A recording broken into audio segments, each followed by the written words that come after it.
Salut les amis et bienvenue sur votre chaîne pour une toute nouvelle vidéo. Conflit en Ukraine, nouveau plan de Berlin pour rompre toute dépendance énergétique vis-à-vis de Moscou. Le nouveau plan annoncé par le gouvernement allemand vise à encourager tous les secteurs de la société à utiliser l'énergie plus efficacement dans le but de réduire la dépendance du pays aux combustibles fossiles russes d'ici l'hiver prochain. La contribution la moins chère et la plus efficace à une indépendance plus poussée est de réduire la consommation d'énergie, a déclaré mardi le ministre de l'économie et de l'action pour le climat, Robert Habeck, lors de la présentation de ce plan. Si les livraisons de gaz russe à l'Allemagne étaient interrompues, l'industrie et les ménages allemands manqueraient de 2 à 12 milliards de mètres cubes de gaz l'hiver prochain selon les conditions météo, a indiqué le cabinet de conseil en énergie berlinois Aurora Energy Research. Le prochain hiver constituera une phase critique, a indiqué Casimir Lorenz, un expert d'Aurora Energy Research.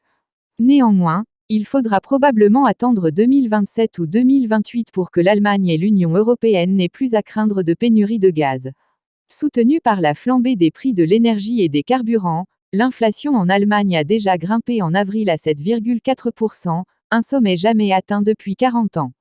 L'inflation de la zone euro est encore plus élevée, s'établissant à 7,5%.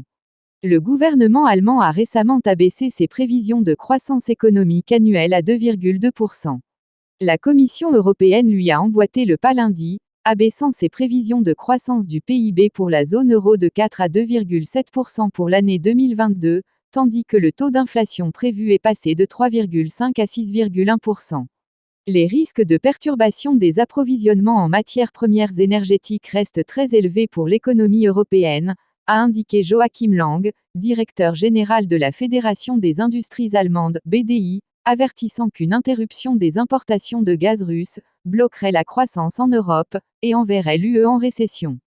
Merci de nous avoir suivis. Si vous avez aimé la vidéo, faites-le nous savoir avec un like. Et surtout n'oubliez pas de vous abonner et de sonner la cloche de notification pour ne rater aucune de nos vidéos. Laissez-nous vos points de vue et suggestions en commentaire. Et n'oubliez pas de partager pour informer encore plus de monde. À la prochaine sur votre chaîne.